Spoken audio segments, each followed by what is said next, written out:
मेरे प्रिय साथियों, फ्री मीडिया के इस चैनल पर आप सभी का स्वागत है।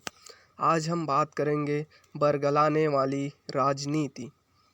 दुष्प्रचार और संकीर्ण स्वार्थों की राजनीति कैसे कैसे गुल खिलाती है, इसका ताज़ा उदाहरण है कृषि से जुड़े 3 महत्वपूर्ण विधेयकों का विरोध। जब इन विधेयकों को अध्यादेश के रूप में लाया गया था तो आम तौर पर उनका स्वागत किया गया, लेकिन जब तक उन्हें कानून का रूप देने की कोशिश की जा रही है तो कुछ दल अपनी राजनीति चमकाने के लिए संसद के भीतर और बाहर उनके विरोध में खड़े होना पसंद कर रहे हैं।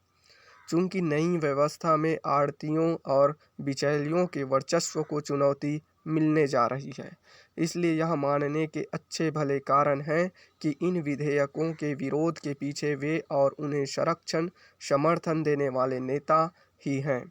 इसे इससे भी समझा जा सकता है कि इन विधेयकों का सबसे अधिक विरोध उन राज्यों में खास तौर पर हो रहा है जहां आढ़तियों का वर्चस्व है।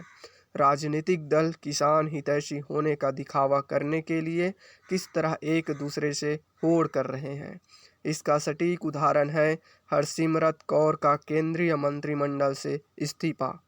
इसमें संदेह नहीं कि यह इस्तीफा केवल इसलिए दिया गया है ताकि पंजाब में शिरोमणि अकाली दल स्वयं को कांग्रेस से आगे दिखा सके।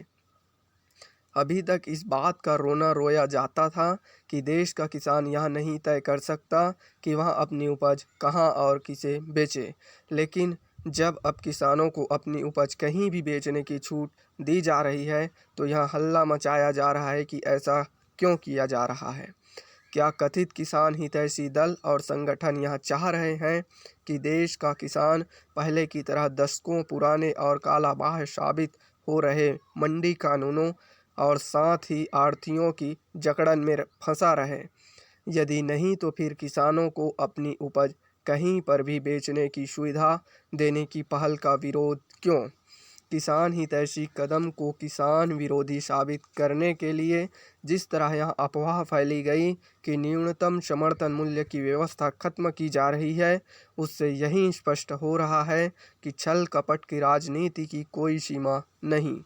इससे कोई इनकार नहीं कर सकता कि जिस उद्देश्य के लिए मंडियों की स्थापना की गई थी वे पूरे नहीं हो रहे। इसका सबसे बड़ा कारण यह है कि मंडियों में किसानों के बजाय आढ़तियों की चलती है। इसके चलते किसान औने पौने दाम में अपनी उपज बेचने को मजबूर होते हैं। यह हैरानी की बात है कि इस मजबूरी की अनदेखी पर उन विधेयकों का विरोध किया जा रहा है जिसका उद्देश्य कृषि और किसानों की बेहतरी